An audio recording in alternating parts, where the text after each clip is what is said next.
name is Avananda. I've been teaching yoga around the world for over 30 years, sharing my blessings by offering free yoga classes, currently on the most beautiful beach in America, here in Siesta Key, Florida.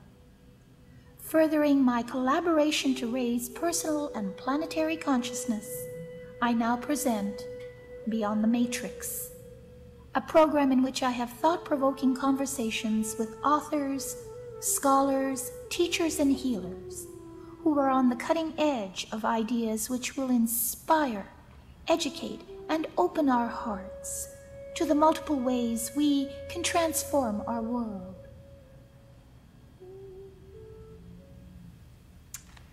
Welcome to Beyond the Matrix, a show that explores the mysteries of life and empowers you with knowledge concerning your mind, body, and spirit.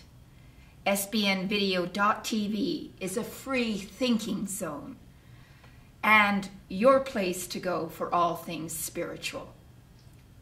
Today, we're going to discuss the great spiritual teachings of G.I. Gurdjieff. Gurdjieff is known for having combined Eastern and Western traditions in a very unique way. He took the mystical thinking and meditative practices of the East and combined them with the discipline, the technologies of the West, which emphasizes the practical solutions that make things work. Gurdjieff was known as a radical transformer and a relentless seeker of the truth. He was a fearless world traveler who lived a life of mythic proportion. To discuss this fascinating and enigmatic character and his teachings, we have with us Ms. Kay Smith. Ms. Smith considers herself fortunate to have a father in the military because his work allowed her family to travel extensively. She lived in South America and all over Europe. We know that travel broadens the mind, especially in childhood. But Kay's mind was broadened even more when she was introduced to the spiritual teachings of Gurdjieff over 20 years ago. Kay has since maintained a deep interest in his teachings, incorporating his methods and techniques into her everyday life, and now teaching classes in Gurdjieff to groups and individuals right here in Sarasota. Welcome to the program. Thank you for coming. Well, thank you for having me here tonight, Ava. I'm very excited about this subject because when I was in my early 20s, I was very much influenced by him. I lived in Manhattan, and there was a huge Gurdjieff a reawakening at the time. And so practically every other person I saw had his book underneath their arm. So it was almost inevitable that I learn about him, and thank God, because he was an enormous influence on me. So consequently, Gurdjieff was because he was so extraordinary an individual, I'd like for us to start our discussion by you telling us where and when he was born and how he began his incredible spiritual journey. Well, that is a good place to start. George Ivanovich Gurdjieff was a Greek Armenian, and he was born in Alexandropol, which is in the Caucasus in southeastern Russia, near the Turkish border. And there's some controversy as to when he was actually born. Some resources say 1866, others say 1877, and some say 1872. So sometime in the early 1870s. He didn't have the same census takers at the time. No. But his father was Greek, and his mother was from Armenian descent. And his father was quite influential on Gurdjieff's upbringing, and a very interesting person himself. He was known as an Ashok, which comes from a lineage of bard priests. Now, there are not Ashoks, not many around anymore, and it was a it was a position of passing on knowledge in the oral tradition, much like the storytellers of our Native Americans, where they would tell the stories from generation to generation as a way of passing on the knowledge, because books and reading were not something that was done at that time or in that period. They may even retain their purity more in the oral tradition than they would in the script, because you can alter that so much. Whereas memory is how they transmitted it from one generation to the other, isn't it? Right. And one of the things in Gurdjieff's early training, one of the things that his father had him do was to memorize the epic poem, the epic legend of Gilgamesh, which, if you're familiar with this, is quite long. Yes. And Gurdjieff relates in some of his stories of hearing his father throughout his childhood repeating some of the different parts of Gilgamesh, and that had quite an impact on him. He also was tutored. He was extremely bright, and he was tutored by the dean of a Russian military cathedral in a nearby town, the town of Kars. And of what religion? I believe it was a Russian Orthodox type. Russian Orthodox. And, Christian. Right. And Gurdjieff was prepared at that time to be either a priest or a physician.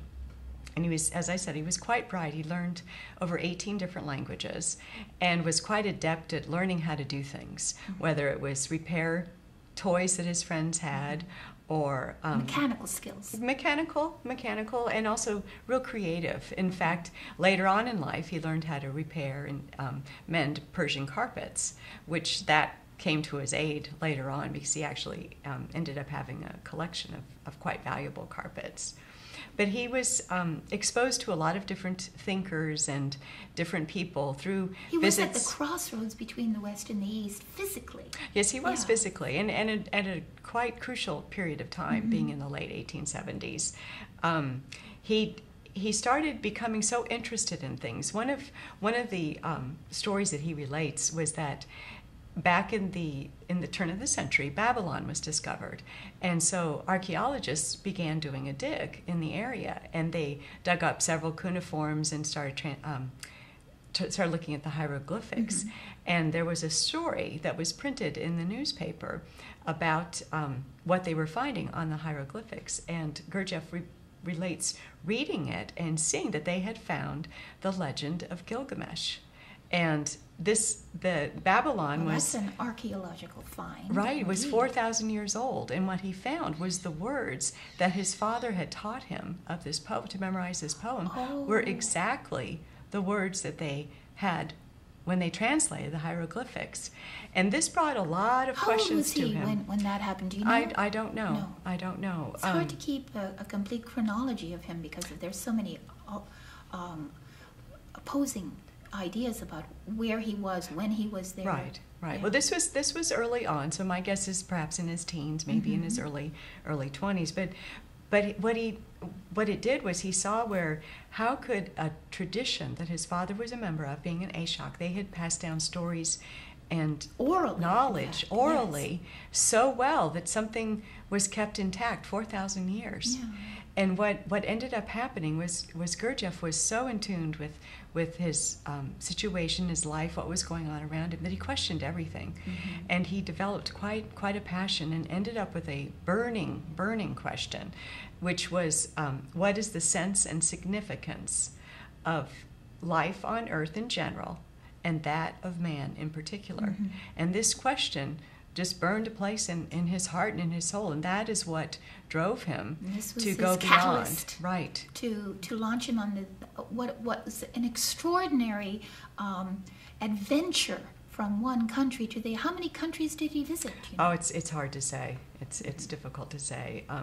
But the atmosphere that he was raised in cultivated that ability to go out and find, and the fact that he had all the languages in the area, all the dialects in different languages, and the different skills. 30 altogether, or did you say 18? Because I've over read 18. Over 18. I've read 30. Right. I It mean, could it's be in the extraordinary. end. Yes, it is extraordinary. I remember reading also, he said that he liked to learn languages simply because he didn't want his mind to stray. Right. That it was a way to occupy his mind so that it could be disciplined, as opposed to the sort of you know, when we become idle. Right. Right. He was not an idle person. He was constantly finding something to do, whether it was intellectual or physical or watching what was going on, asking questions. He asked everybody questions, trying to find answers to things. That movie, Meetings with Remarkable Men, were there two versions of that movie or just one? I believe there was at least one. Just one. Well, it was a synopsis of his life, right? It was a synopsis of the book. So so he wrote, but scenes of his own life, right? And from his adventures directly taken from the book. Yeah. Yes. I recommend it to anyone. Yes. To have a look at that movie. Yes. Because of who he was. It is excellent. Although I've heard that The Matrix is a remake of Meetings with Remarkable Men in a more scientific way. So that is possible. But his upbringing was incredible. Yeah. Yes. Yeah. And so, what religions most influenced him? Well, he was interested not so much in any particular religion, so much as finding the answer to the question. And he knew that in the remote regions of Asia, there were many monasteries and different schools and secret societies that could possibly answer his question. And because of his experience with the reading about Gilgamesh in the paper and the discovery of Babylon, he thought that he would go there to start searching specifically for the answers. He felt as though that might have been the birthplace of civilization. And so in Meetings with Remarkable Men, in the book, he describes, several stories, but one episode was that he and a friend had come in contact with an old Armenian priest. And this priest had a copy of a map that he ended up showing them. And what straight out of some movie. It does. It is. And what Gurdjieff reported was that this appeared to be a map of pre-sand Egypt. He said there were details on it of the Sphinx and many details. Now think about it, Ava. Pre-sand Egypt had to have been around 7500 BC. So we are talking ancient information. Pre-sand. That would even take it back to 10,000 years. Right. So it was a long time ago. Right? So Gurdjieff, in his ability to do things, was able to make a copy of the map. Okay. And so he took it with him, and at this time, and he explored that area. Well, he and some friends formed a group called Seekers of Truth. And this was several friends that he had met over the years, some other archaeologists, a scientist, a musician, there was a writer, and I believe even a priest or a friend of his who had set out to join the priesthood. They each had shared a similar passion as Gurdjieff, with wanting to find what was the answer. Why are we here? Yeah. What is the meaning of life? The ultimate meaning of life. Right. So they took the map and they superimposed it on the existing Egypt, and set off down the Nile. They went to Edfu and the Valley of Kings and found some areas that had ruins, and they started deciphering the hieroglyphics. And they went to Thebes, they went to Giza, they went all over the place. And one of the walls of the ruins had a story depicted on it of 7 sages. And it said that the sages came to ancient Egypt and founded the society that built the Great Pyramids. And the story relates that the sages had arrived on a solar bark from the sunken continent of Atlantis. And in the Gilgamesh... Makes absolute sense to me. It does. Well, in the Gilgamesh epic, there are similar stories about this, of the arrival of emissaries from ancient spiritual cultures. And Plato, of course. he also, yes, he mentioned it. Right, and there's a... Briefly, but certainly he alluded to it. Yes, and he talks of the laws that were written by Solon, that he had also studied with the Egyptians, and he related a similar story. And with the information that they found through these hieroglyphs that they were able to decipher, was that there was a lot of evidence that supports that the prehistoric Egyptian civilization was actually Christian. And this was Christianity, even though it was pre-Christ. Pre-Christ. Exactly. So esoteric Christian. Exactly. What he even referred to himself as an esoteric Christian, and that's what he meant. Right, and it's quite interesting because what they found in the ruins and in the translations was that the religions were based on the same principles as Christianity, right? Which is, and the Essenes are a direct link, are they not?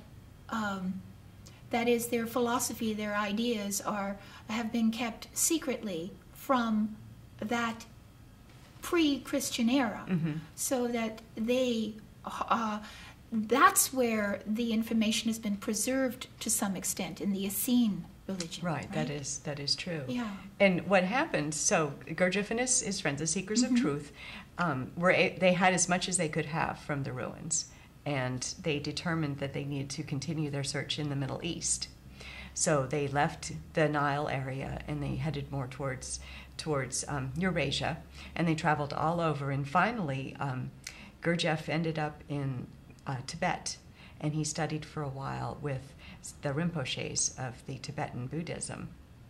And it was during this period, I believe it's in Beelzebub, that he says he acquired the ability to accumulate life force sufficient to kill a yak at a distance. And he later on, through control and through many things beyond just thought. But it was a sort of form of hypnosis. It was an ability to control thought and emotion, and the energy that can come from that. And Blavatsky speaks of that as well. Right. It's in several. Ouspensky speaks of it also in several of his books. But for many years, Gurdjieff received training as he was traveling from dervishes. He learned submission to the higher, and eventually, what happened is that he actually merited being discovered or being contacted by a school. So by a secret society, and so they came to him. Oh, how interesting! Yes, and he actually he was blindfolded, he was hooded and blindfolded, and taken deep into the mountains through mountain passes, and to a hidden monastery in the Hindu Kush, and there he learned the answers that he was seeking. He studied with them. It's not known how long, how many years he was there, but he found out that. Man is brought, we're on life as half-developed beings, and it's up to our own will and effort to actually develop ourselves. Yes. And that is the purpose of esoteric schools, to help a man complete himself. All esoteric schools, actually, of all religions, have the same aim, that is to teach people methods by which they can develop their inner divinity. Exactly. And that is why Gurdjieff to me is so interesting. Not only because because he understood that, and he understood, but his methods by which he taught are so fascinating. Right. Well, he had the passion to go out and find it, and he had the ability to be able to break through the hidden, part of the fact that he knew how to speak so many languages and could blend in and do so many things allowed him to be able to become that vessel to receive it. He was comfortable in every culture. Right. And could find what he wanted easily because people trusted him. And he often went in disguise too. Yes, well, and sometimes it was necessary, because if you think about it, this was Eurasia, Russian, Northern Africa, at the turn of the century. So we're having a lot of revolutions. World War I is going to start brewing. A lot of violence and fighting. And he was affected by that too. Yes. So, yeah. Yes. Then when and where did he establish then his first school? Well, that's an excellent question, because he had the passion to find the answer. He found the answer, and then his passion turned into, I need to, as you said, combine the wisdom of the East with the science of the West and merge the two and teach. The people need to know about this. So he pulled all of his resources together. He had several collections of Chinese cloisonne, and he had a large collection of Persian carpets, and he had 1,000,000 rubles, which is a which lot. is a huge sum of money. It's a huge at the sum time. of money, right? I Even mean, now, he was quite wealthy. yes, even now it's a lot of Yes. money. And so he pulled all of his resources together and he went to Russia, and he began teaching in Moscow to begin with. Ah. So he, Of course, he was fluent in Russian.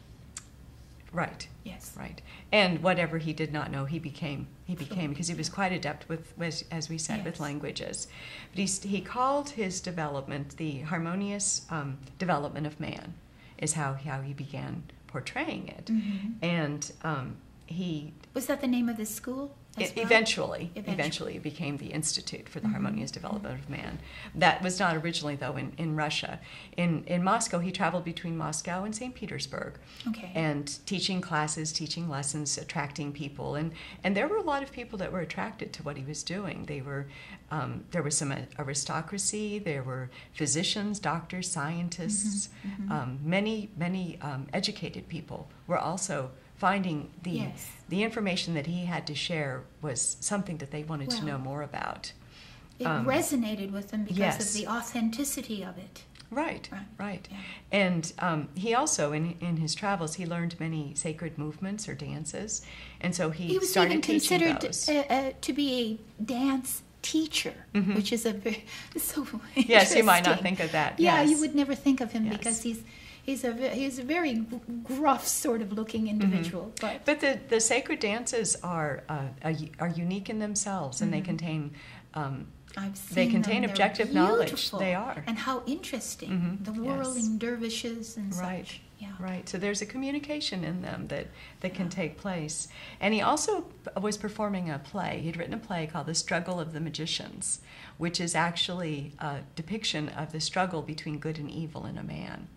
And so he was doing the play, teaching the dances, and then teaching the lecture, giving lectures. And so we go into the 1900s, we get to be about 1912, 1913, and if you remember your history, World War I is starting. So, revolutions and a lot that of... must have... And they're in Russia. Right, oh. So they have to leave the area, and they travel... Did he really get to establish the school well before that? Not beyond just meetings. And, I see. Right. It wasn't like in a place. Yes. So he took all the people that were interested with him, and they traveled by train to Tiflis, which is across the Caucasian Mountains in southeastern Russia, almost and at the he took that Turkish. trip across the mountains? Almost in the Turkish area, in the Turkish border. It gets a little. There's a lot of So not so wildly specific adventurous, wildly adventurous. And they were there for a couple of years, but then they were still in Russia, and so you had the Red Army and the White Army, and they started fighting, and they were in that region. And so he felt it was unsafe, and they had to travel again. And this time there were no trains, so this time they had to travel by foot, and they went quite a distance. There are several books of some of his students that write about the passage, and De Hartmann writes. There's a particularly good book that writes about what goes on. Okay. Right. Okay. But it's still not good because the war is at hand, and it is a miracle though that they were able to cross again the Caucasus Mountains, and no one was shot. No one was shot. hurt. It was amazing. Do you know, I remember reading something about that, in that Gurdjieff was almost proving to his disciples during that trip that he could make that journey in that dangerous environment and almost forge a path of peace through it, so that everyone would be unscathed, even though there's the violence everywhere around them. He literally, like a beam of light, brought them through. Right. Yes, it was quite amazing. Yeah. Quite amazing. And they were there. I believe they were at Esentuki, they were at Suki, they were at different places. And it was, there were Russians with him. I think by then he also had some of his family members that were living with him. So he Yes. had a lot of people under his care. His mother was, right, whom he was very fond of. Right. Did she become a disciple? I don't know. Oh, okay. I don't know. Okay, I'm just curious. So they're in southeastern Russia, Right. and it's no longer safe, and they have to leave. So he determines that Germany might be a Germany good is. place. So they go to Berlin, and they have an apartment, and he starts teaching there. But the war made it far too difficult at that time. People were just barely getting their basic needs met, and they weren't so much thinking about their spiritual needs at that time, which is understandable. Which is natural, yes. Right, you have to have a certain level of affluence so that your mind can turn to those higher questions. Oftentimes, survival right.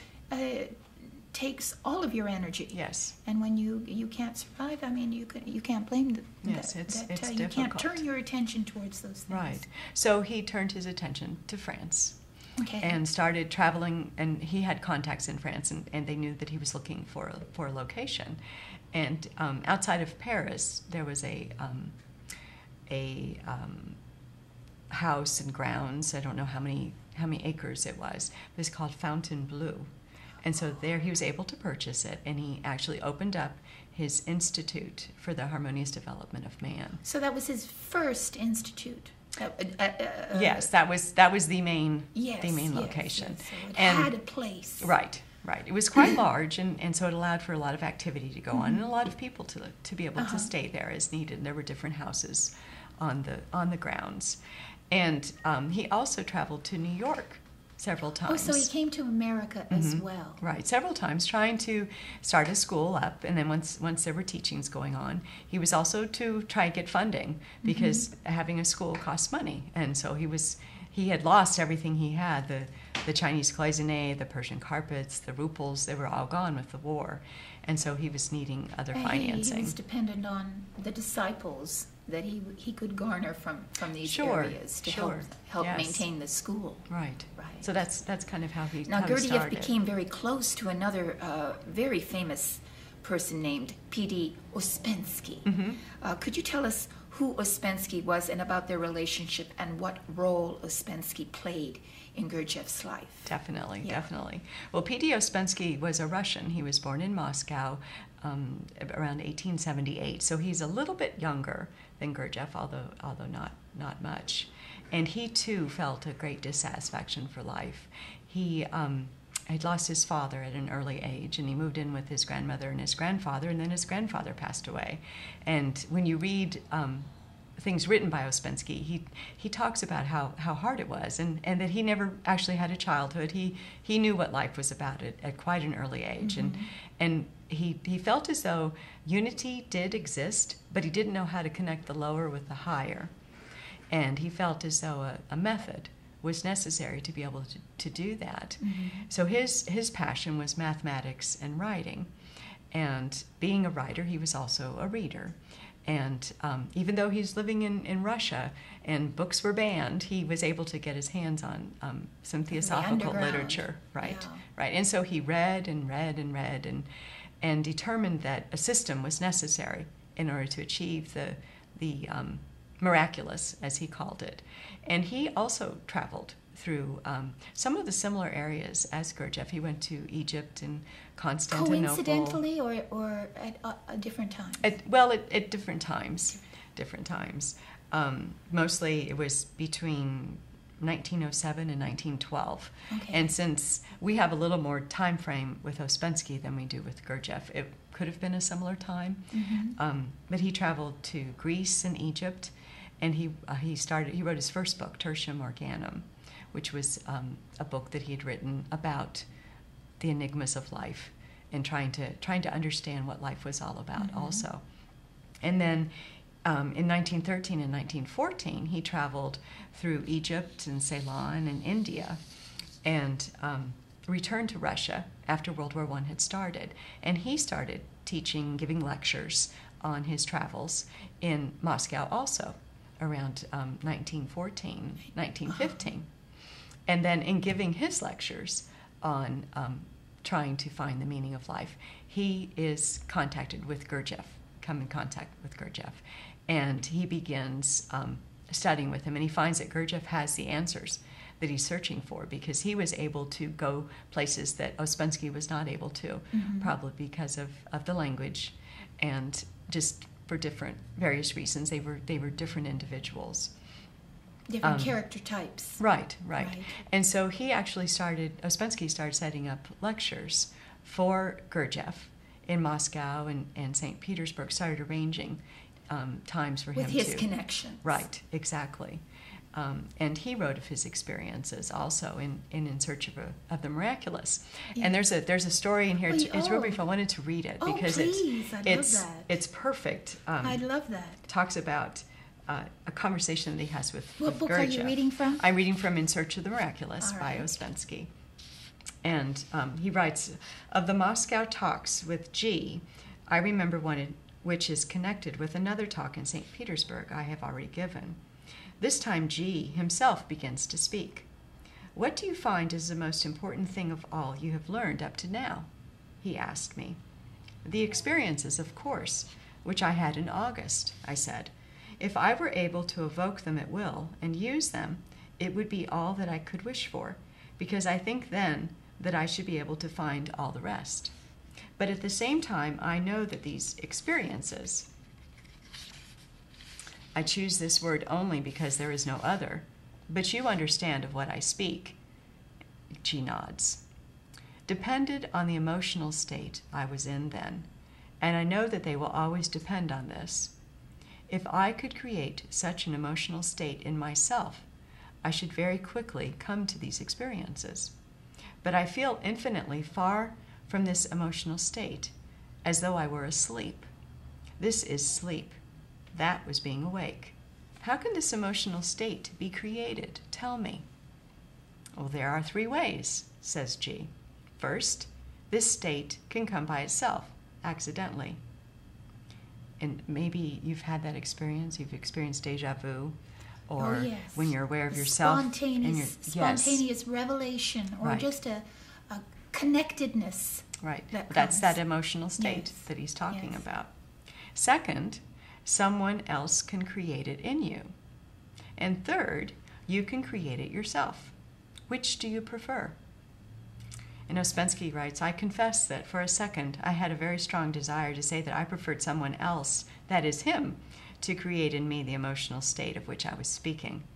But I at once realized that he would say that he had already done it once, and that now I ought either to wait until this came itself, or that I ought to do something myself to get it. I want, of course, to create it myself, I said. But how can it be done? I have already said before that sacrifice is necessary, said G. Without sacrifice, nothing can be attained. But if there is anything in the world that people do not understand, it is the idea of sacrifice. They think they have to sacrifice something that they have. For example, I once said that they must sacrifice faith, tranquility, health. They understand this literally. But then the point is that they have not got either faith or tranquility or health. All these words must be taken in quotation marks. In actual fact, they have to sacrifice only what they imagine they have, and which in reality they do not have. They must sacrifice their fantasies. But this is very difficult for them, very difficult. It is much easier to sacrifice real things. Another thing that people must sacrifice is their suffering. It is very difficult also to sacrifice one's suffering. A man will renounce any pleasures you like, but he will not give up his suffering. How true. Man is made in such a way that he is never so much attached to anything as he is to his suffering. And it is necessary to be free from suffering. No one who is not free from suffering, who has not sacrificed his suffering, can work. Later on, a great deal must be said about suffering. Nothing can be attained without suffering, but at the same time, one must begin by sacrificing suffering. Now, decipher what this means. Yes. Well, that succinctly tells us exactly the central theme of his teachings, which is that we are in a state of a hypnotic illusion almost. Right. Well, we're asleep, basically. We're asleep. And his central theme is that you have to wake up. You have to wake up from this self-imposed a delusion almost, or illusion that you're under. Well, and it's not so much self-imposed as it's nature-imposed. So Well, everything around us is working to keep us the asleep. self only in the so much is that you keep that structure, like you said, in that you don't even want to sacrifice your suffering because it is so familiar. Right. And people will sacrifice everything except it's so familiar, so dear to you. Right. Yeah, Right. that's a wonderful thing. So his Yes. his central theme is that he wants to wake us up Right. from this. Right. And with that sleep that is on each person, you're under the hypnotism of life, and everything is mechanical. Good things happen, bad things happen, but it's mechanical. It just happens, and yet it's possible. As he learned, it's possible to come out of that stupor, and Ouspensky describes the emotional state. You can be in a higher place and come into contact with that divinity So within it happens yourself. to people briefly on occasion, and they have glimpses of it. Right. But they revert right back to their robotic mindset. Exactly. Their behaviors that they feel comfortable with. Right. And I loved the question that he asked. at the end, Asked Ouspensky, Yes. do you want to learn how to do it? What do you prefer? And so if you have had glimpses of that higher state, Yeah. you want to know how to do it, and that's what esoteric schools teach. They teach how to. That was so the sleep is the central theme. So then, what were some of his methods and techniques that he used to wake people up? Okay. Well, we had a taste of it Okay. in that you think of two types of thinking. There's logical thinking and there's psychological thinking. Okay. So logical thinking, each of us is familiar with this because it's quite linear. It sees things as black and white, yes or no, good or bad, and it sort of is like looking through a keyhole and looking into the room through a keyhole and believing that's all there is what you see through that hole. Whereas psychological thinking is much, much bigger. It allows the possibility that there's an inner meaning to things, that there's a connectedness, that we have higher parts of us that are possible to be contacted.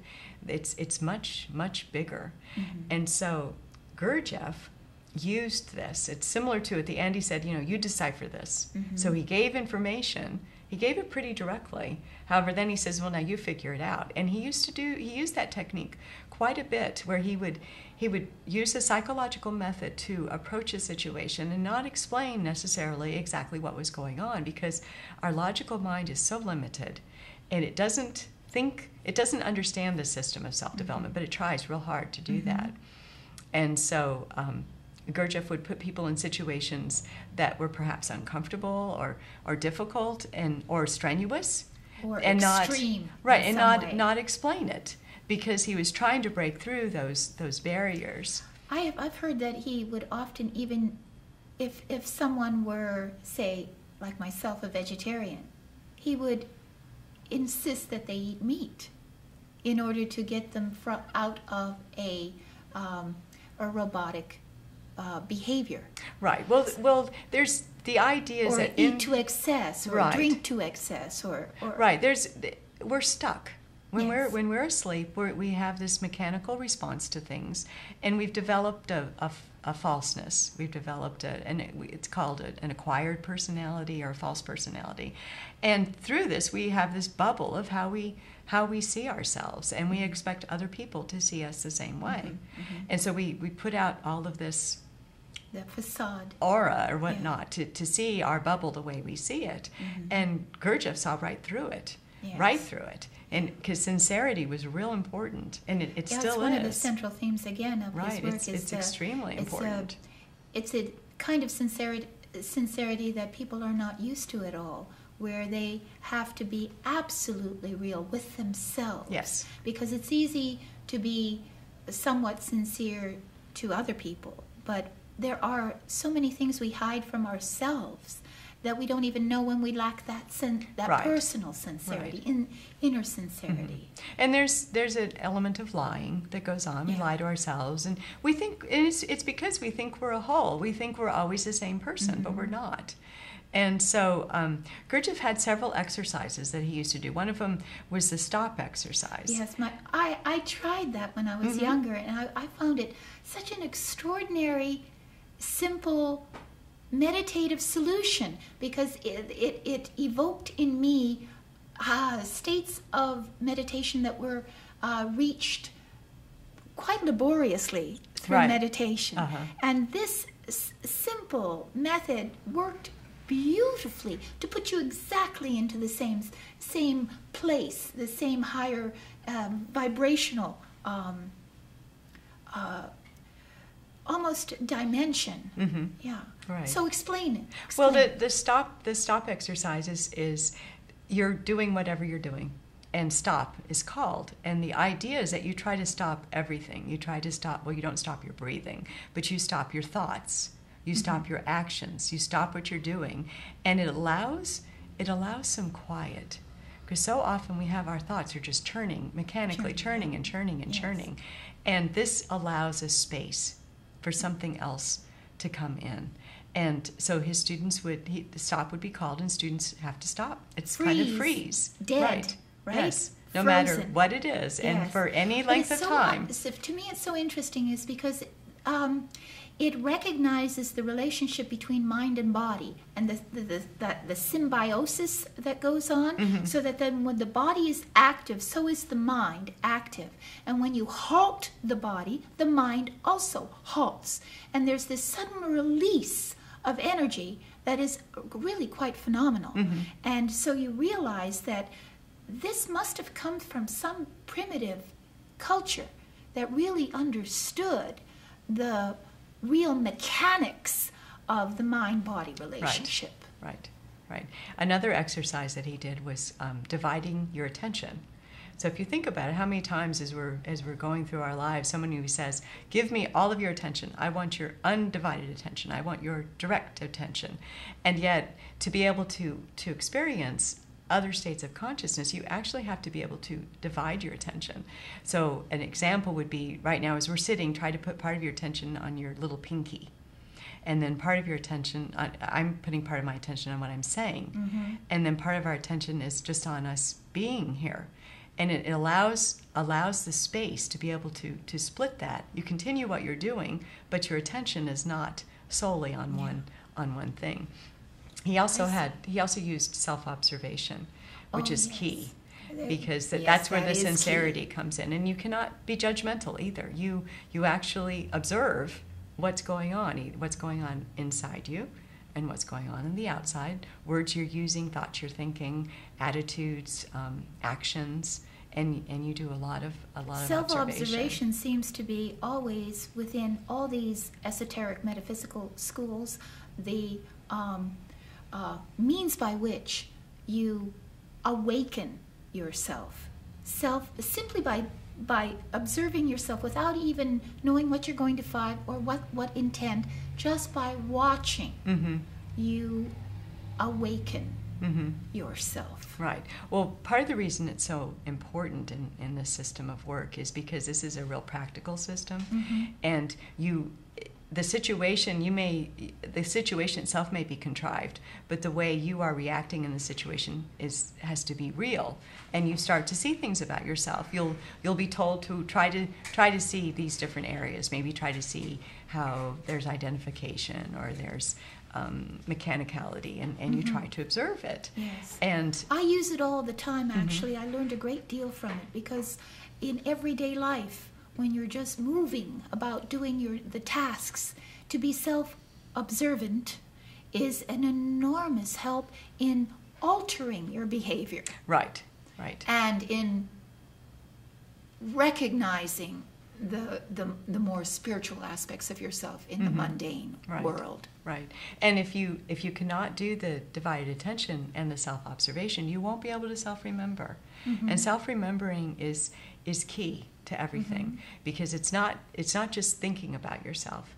It's actually being aware of yourself and your surroundings simultaneously with other things in there. It's almost like a third person, you kind of divide yourself. So there's someone, an overseer who Right. sees. An observer watching. An observer, Right. sort of. And that's always a division that needs to be emphasized in these schools, is that you have to make that division so that you are not simply moving, again, robotically. Right, in right. life. You sleep. You're asleep. Right. There's an observer who's watching. And that you can't make assessments of what's going on internally or externally unless you have that. Right. That's exactly right. Now, I know that we've already touched on it, but why is Gurdjieff considered such a difficult master? Well, it's a good question, and again, I'll go back to that logical Yeah. thinking and the psychological thinking, because we have an ego, we have our vanity, we have our self-love, our self-pride, and those things we hold quite dear to us. And when you come face to face with somebody who is going to help you break through those barriers, it's not necessarily going to be easy. Nor pleasant. No. It's not complimentary. No, and that's why the end result of what you can have from working on yourself is so worth having. Yes. Because if it were Because easy, it's an absolute change that takes Right. place, as opposed to the superficial ones where people go into an ashram, they stay for 2 or 3 weeks, and they're fine while they're in there. right? But then they leave and they go back to their life, and they're caught in the same web again. Exactly. And they haven't changed. Exactly. So- So the work teaches you how to still be in life and still live and live your life more fully. And Gurdjieff had to break down barriers. And so there were people, and the bigger the ego, the more difficult the fall. Oh, yes. And he had some people who were quite famous and had a lot of praise around them at all times. Sure, you know? sure. So it was hard for them. It was almost like it was like a hard shell. Exactly. It that is a they hard shell, create. because that false part is actually, it actually comes about when we're in adolescence to protect our essence. That's And everybody needs some way of interacting with the world. Yes. You just do. Yes. And so you'll the develop ego this develops, false yeah. part. Yeah. Right. And at some point, though, you learn that false part needs to be put to the side so that the real part can actually develop. And so from an onlooker, then Gurdjieff's techniques may have seemed very harsh and abrupt, but he didn't always explain everything because he wasn't appealing to that false logical part. That's right. He was To the working intellect. on the essence of a person. which Right. had to be approached directly Right. at all And he was times. actually an extremely compassionate Oh, of course he individual. was, He took care of everybody that was under his care. I remember one of his sayings that he said, "You must learn to love everything that breathes." Mhm. I thought that was such a beautiful Right. thing to say. Well, for somebody to have had the passion that he had to search out what is the meaning of life, and then to find it, And to spend then his to whole teach it, life, and spend his whole yes. life just driven to make sure that he was trying to wake people up, say, hey, there's something more to this. I mean, what more could you do? And so, for those In our audience who would be interested in reading Gurdjieff, could you recommend any of his books? Where would they start? How would they begin? Sure. Yeah. Well, have mentioned a little bit already. With Gurdjieff he wrote a series of 3 books. And the first, I actually brought the first one because I wanted to Okay. read something out of here. Yes, But please do. his first book is Beelzebub's Tales to His Grandson. all right. And the second book in the series we've talked about is Meetings with Remarkable Men. And then the third book is Life is Real Only Then When I Am. He also wrote a small pamphlet that's called The Herald of the Coming Good. And those were actually Gurdjieff's words. Okay. And his series is seen as being a legomenism, which is Yes. it's Explain that. a method by which wisdom is transmitted in an unusual form. It may appear to be something other than what it is. So he used a lot of allegories and huge words that are difficult to pronounce because the objective was that his books would break down, the person reading his books, his writing was actually to break down their logical thinking and allow them to experience something new. Because after you this is a big Yes. it's a big book. It's and small print. And once you start reading it, it comes alive. It's amazing. He recommended you read it 3 times, did he not? This was here, let me read this. There were read 2 that different to things us. I wanted to read.